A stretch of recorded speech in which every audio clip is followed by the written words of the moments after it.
वर्षभरापूर्वी बीडमध्ये सरपंच संतोष देशमुख यांच्या हत्येनंतर धनंजय मुंडेंचं मंत्रिपद गेलं।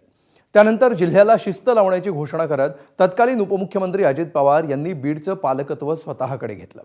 अजितदादांच्या निधनानंतर उपमुख्यमंत्री झालेल्या सुनेत्रा पवारांकडे बीडचं पालकमंत्रीपदही आलं। पण बीडमध्ये ज्यांचं राजकारण सुरू झालं त्या पंकजा मुंडेंनी आपण जिल्ह्याचे पालक असल्याचं एका जाहीर कार्यक्रमात म्हटलंय। त्यामुळे अनेकांना त्यांच्या 2015 मध्ये केलेल्या एका वाक्याची आठवण झाली आहे।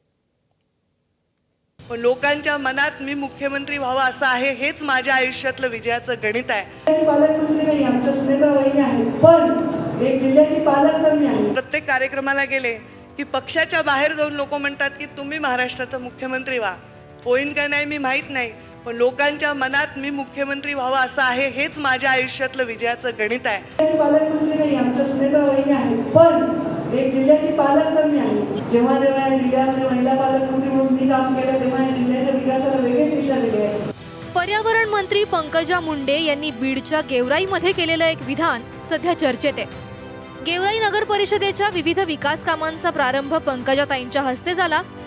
यावेळी सुनेत्रा वहिनी पालकमंत्री असल्या तरी बीडची पालक मी आहे असं म्हणत त्यांनी गेवराईचं पालकत्व स्वीकारत असल्याचं जाहीर केलं। पालकमंत्री नाही, आमच्या सुनेत्रा वहिनी आहेत, पण एक जिल्ह्याची पालक तर मी आहे। त्या निमित्ताने जिल्ह्याची सहपालक मंत्री म्हणून, संपर्क मंत्री म्हणून मी या गोष्टींमध्ये स्वतः लक्ष घालीन। आपल्या पालकमंत्री पण महिला आहेत, त्यांना पण सवय नाही। जेव्हा जेव्हा या जिल्ह्यामध्ये महिला पालकमंत्री म्हणून मी काम केलं तेव्हा या जिल्ह्याच्या विकासाला वेगळी दिशा दिली आहे। सुनेत्रा वहिनींची पण माझी चांगली 25 मिनिटं बैठक झाली। त्यांनाही मी सांगितलं की ही सामाजिक उपयोगाची कामं पक्ष आणि हे सगळे विषय बाजूला ठेवून आपण करूया आणि चांगला प्रस्थापित करूया, तर त्यांनी पण खूप सकारात्मक प्रतिसाद दिलेला आहे। इतकंच नाही तर त्यांनी गुरुवारी बीडमध्ये जनता दरबारही घेतला। परळी माजलगाव मतदारसंघातल्या नागरिकांच्या समस्या जाणून घेऊन त्यांचं निराकरणही केलं। पंकजा मुंडेंनी पालकत्वाबाबत केलेल्या विधानावरून ठाकरेंच्या शिवसेनेनं भाजप आणि राष्ट्रवादीला चिमटे काढलेत। त्यांची जाडवान त्यांची जिरवा सगळीकडे चालू आहे। तुमच्या जिल्ह्यात पण तसंच चालू आहे। भारतीय जनता पार्टीची राष्ट्रवादी जिरवते, राष्ट्रवादीची भारतीय जनता जिरवते। तुमच्या गोंदिया जिल्ह्यात पण तसंच आहे, सगळीकडेच या लोकांचं तसं आहे।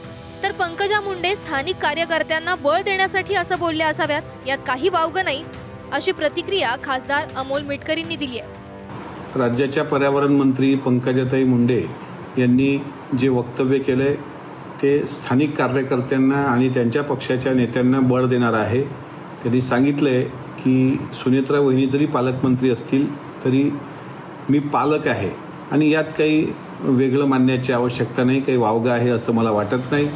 मुंडे आणि बीड हे जुनं नातं आहे।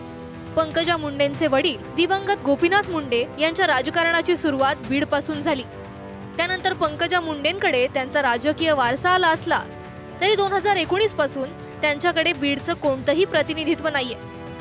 चुलत बंधू धनंजय मुंडे यांनी 2019च्या निवडणुकीत परळी मतदारसंघात पराभव केल्यानंतर पंकजा मुंडेंच्या राजकारणाला उतरती कळा लागली। सध्या त्या विधान परिषदेच्या आमदार आहेत आणि बीड जिल्ह्यात 6 पैकी केवळ 2 विधानसभा आमदार भाजपचे आहेत। 2015 मध्ये देवेंद्र फडणवीस मुख्यमंत्री झाल्यानंतर अवघ्या वर्षभरात जनतेच्या मनातली मुख्यमंत्री मी आहे हे पंकजाताईंचं विधान खरंच गाजलं आणि त्यानंतर काय झालं हे महाराष्ट्रापासून लपून राहिलेलं नाहीये। आता पुन्हा एकदा सुनेत्राताई पालकमंत्री असल्या तरी आपण बीडचे पालक आहोत असं पंकजा मुंडे बोलून गेल्या। मनातल्या मुख्यमंत्री पदापासून सुरू झालेला हा प्रवास आता बीडच्या पालकत्वापर्यंत येऊन ठेपलाय। आता पंकजा मुंडेंचं हे पालकत्व सुनेत्रा पवार प्रेमानं नजरेआड करणार की या दाव्याला डोळे वटारणार हे लवकरच कळेल। गेवराईहून स्वानंद पाटीलसह विकास माने, एबीपी माझा, बीड।